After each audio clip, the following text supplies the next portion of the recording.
Kaibigan, sa likod ko ay isang tour guide. Masasabi ninyo yung tour guide na magre-renta kayo ng bisikleta, hindi pagkakaalam ko, at merong grupo kayo sa likod ko. At itutur ka niya, I guess, around Montreal City, dito yung mga landmarks. Hindi ko pa nagagawa yun, hindi pa nakikipag-usap sa kanila, pero yun ang pagkakagather ko habang kalapit kami, nasa bench kami, kalapit na kami nagbi-meeting sila. Parang yung mga bike meet-up, di ba? At ito yung kumpanya niya. Nandito kami sa St. Gabriel at that's St. Gabriel yung street na to. Not sure about this street. Hindi ko alam, pero you can check this online.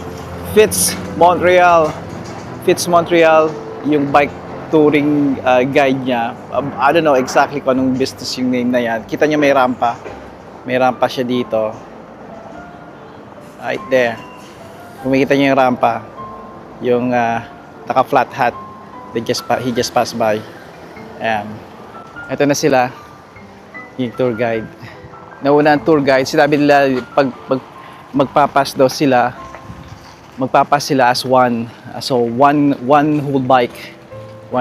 Ayan sila, oh. Kaya kung kayo or mag-partner kayo, mag-asawa, magre-renta kayo, pwede din yun. Tatawid tayo dito, may mga bisikleta dumaan dito. Riles lang to, and beyond that, I believe there's a lake.